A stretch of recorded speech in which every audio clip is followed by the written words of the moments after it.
Nossos corações foram atingidos pela dor, quando acima do ruído do temporal, soaram aos nossos ouvidos os apitos aflitivos através das águas turbulentas que nos deram a compreender, sem sombra de dúvida, que algum barco ou alguns barcos estavam lutando com as ondas e que muitos estavam em risco de perder a vida naquele mar bravio. Ao amanhecer, dirigi-me para a praia. A tempestade já havia terminado. O sol brilhava reluzente, o mar cintilava e os pássaros cantavam alegremente, pelo que o furioso temporal da noite e o horror que o acompanhava poderiam parecer ter sido apenas um pesadelo medonho, se não fosse a cena que se contemplava na praia. Ali não faltavam sinais de naufrágio e de ruína. Com o espírito pesaroso, contemplei a cena, desejosa de saber quantos homens teriam conseguido salvar-se da morte que os ameaçara. Enquanto assim meditava, percebi que havia se aproximado de mim um marinheiro. Voltei-me para ele e lhe pedi informações sobre os acontecimentos da noite. Ele me contou de tentativas heróicas para salvar os náufragos, que em parte haviam sido bem-sucedidas. E depois, ao lastimar a sorte dos que haviam perdido a vida, disse-me em tom de sincera solicitude. Disse: "Meu senhor, peço licença para lhe fazer uma pergunta. O senhor está salvo ou ainda está perdido? Quero dizer", ele acrescentou, "você conhece o Senhor Jesus?" Muito me agradou aquela pergunta, pois eu podia responder-lhe que o seu Salvador era também o meu Salvador. E conversando nós um pouco acerca daquele tão querido aos nossos corações, dei-lhe um fraternal aperto de mão e perguntei há quanto tempo conhecia o bendito Salvador e como se convertera a ele. Há quase 5 anos que salvou o meu corpo de morrer afogado e a minha alma do lago de fogo, disse ele. Nunca poderei esquecer o que sucedeu, pois 2 morreram por mim. 2? Perguntei muito surpreso. Sim, meu senhor, 2, respondeu. O meu Salvador morreu por mim há 2000 anos atrás, na cruz do Calvário. E o meu companheiro morreu por mim há 5 anos. E foi isso que me atraiu para o meu Salvador. Vendo que eu manifestava interesse na sua história, ele continuou. Foi uma noite tal como a noite passada, que o nosso barco encalhou numa rocha. Pedimos socorro por meio de sinais e disparo de tiros. Não tardou para que homens corajosos tripulassem o barco salva-vidas e se lançassem ao mar. Duvidávamos que pudessem resistir ao furor das grandes ondas, mas eles se arriscaram e Deus os auxiliou. Com dificuldade, transferimos para o barco salva-vidas as mulheres e crianças, e este chegou à praia. Mais uma vez, com nova tripulação, o barco salva-vidas voltou e foram salvos os passageiros do nosso navio. Então, compreendemos que seria impossível salvar-nos a todos, pois a terceira viagem do barco salva-vidas não caberiam todos os restantes. E o navio afundaria antes que o barco pudesse vir pela quarta vez. Assim, lançamos sortes para decidir quem iria ficar. Coube a mim ficar no navio prestes a afundar. Que horrorosas as trevas que se apoderaram de mim, condenado à morte e ir para o inferno. Murmurei e me vi passando em revista todos os pecados da minha vida. Não dei sinal que pudesse ser notado pelos companheiros, mas o que se passava entre a minha alma e Deus era terrível. Eu tinha um companheiro que amava o Senhor Jesus. Ele muitas vezes havia me falado do que importava para a felicidade de minha alma, mas eu respondia-lhe zombando que estava resolvido a gozar a vida. Agora, porém, embora ele estivesse ao meu lado, e não tive a coragem de sequer lhe pedir que orasse por mim, mas por um momento admirei-me de que me não falasse do Salvador. Fui compreender depois. O seu semblante, quando por um momento o contemplei, manifestava calma e serenidade, como se estivesse iluminado por uma estranha luz. Com amargor pensei, ele bem pode estar satisfeito, tem a sorte de ir no salva-vidas e ser salvo. Querido James, como podia eu estar tão enganado a seu respeito? Bem,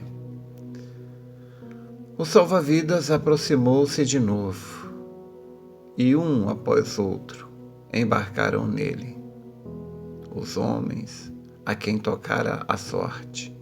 Chegou a vez de James, mas ao invés de ir, empurrou-me para a frente e disse: vai você no salva-vidas em meu lugar, Thomas, e tenha certeza de me encontrar no céu. Não morra agora para ir para o inferno. Quanto a mim, não se preocupe. Eu não quis que ele se sacrificasse assim, mas os outros levaram-me adiante deles. O que estava atrás de mim, ansioso por entrar no salva-vidas, empurrou-me. James sabia muito bem que isso iria acontecer, e foi por esta razão que nada me havia dito do que intencionava fazer. Dentro de poucos segundos, encontrava-me no barco salva-vidas. Dali a momentos, mal nos havendo afastado, o navio afundou-se, e nele James, meu querido amigo James, se foi. Sei que foi para Jesus, mas, meu amigo, ele morreu em meu lugar, morreu por mim. Não disse com verdade ao Senhor que 2 morreram por mim? Thomas ficou calado por um momento, os olhos molhados de lágrimas, que não tentou disfarçar. Eram um tributo ao amor de quem sofrera a morte em seu lugar. Quando consegui vencer a emoção, limitei-me a dizer: e então? Ele disse: então, meu senhor, disse-me ele em seguida, quando vi aquele navio afundar, disse a Deus de todo o meu coração: se eu chegar à terra a salvo, James não terá morrido em vão. Se Deus quiser, vou encontrá-lo no céu. De certo que o Deus de James é digno de que eu o conheça, pois James morreu para me dar mais uma chance de conhecê-lo. Demorou para você se encontrar com seu Salvador? Perguntei. Ele disse: não houve grande demora, embora a mim parecesse haver então. Não sabia qual o primeiro passo a dar. Quer estivesse dormindo ou acordado, tive sempre na memória a cena do navio afundando e de James, com um calmo sorriso que havia visto em seu rosto.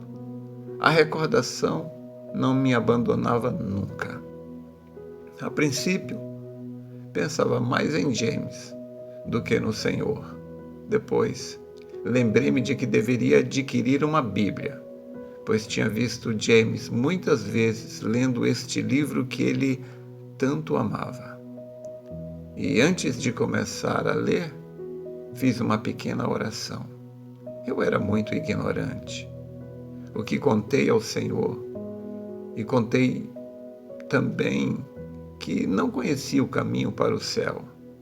E lá desejava encontrar-me com James, pelo que lhe pedi que me indicasse. E ele te indicou o caminho? Sim, meu Senhor. Não sabia onde havia de começar a leitura da Bíblia, mas pensei que seria bom iniciar no Novo Testamento e ler sempre seguido, até descobrir como poderia me salvar. Mas, as primeiras leituras foram para mim terríveis. Quando cheguei aos capítulos 5, 6 e 7 de Mateus, cada linha parecia condenar-me. E disse a mim mesmo: não vale a pena, Thomas. Você não tem chance. Você tem sido muito mal. E fechei o livro. Mas então vieram-me de novo à memória aquelas últimas palavras de James: tenha certeza de me encontrar no céu. E achei que era evidente que James julgava ser possível que eu fosse salvo, pois ele conhecia bem a Deus e a Bíblia, bem como conhecia a minha vida, e sabia muito bem como ela tinha sido. Por isso, tornei a abrir o livro e continuei a ler mais e cada vez mais, sempre que podia dispor de alguns minutos. Finalmente, cheguei onde se conta de 2 malfeitores, um dos quais foi salvo pelo Senhor, e pensei: aqui está um homem quase tão mau como eu. Coloquei de lado a Bíblia, prostrei-me de joelhos e disse: Senhor, eu sou tão mau quanto aquele malfeitor. Rogo-te que me salves, tal como salvaste a ele. A minha Bíblia tinha ficado aberta, e quando abri os olhos, após ter proferido esta oração, deparei-me logo com estas palavras: em verdade te digo que hoje estarás comigo no paraíso. Era o livro de Lucas, capítulo 23, verso 43. Aceitei estas palavras como a resposta de Deus à minha oração. Não julgava estar prestes a morrer. Tinha quase esse desejo, mas pensei que James tinha dirigido essas palavras para comunicar-me que havia me perdoado. Assim, ajoelhei-me novamente, agradecendo-lhe. Claro está que ainda ignorava muitas coisas, mas pouco a pouco vinha conhecer o caminho de salvação, como Jesus morrera em meu lugar, lavando-me de todos os meus pecados no seu sangue precioso, pois o sangue de Jesus Cristo, seu Filho, nos limpa e purifica de todo pecado. Agora estou ansioso para encontrar o Senhor, mas também para ver James brilhando lá no céu. Agora, querido irmão, permita-me fazer-lhe a mesma pergunta que aquele marinheiro fez no princípio de sua história: você já está salvo ou ainda está perdido? Conhece o Senhor Jesus? Eu creio que o fato de você estar ouvindo esta reflexão mostra que você é uma pessoa que já conhece a verdade. Se assim é,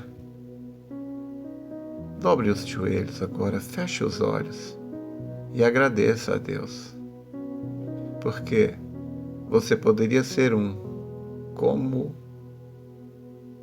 tantos milhões e milhões que estão perdidos, sem chance de salvação. Mas Deus estendeu graça para você. Deus fez com que alguém lhe mostrasse o caminho, a verdade e a vida. Seja agradecido a Deus, porque foi Deus usando esta pessoa para te salvar. Espero ter te ajudado. Deus te abençoe.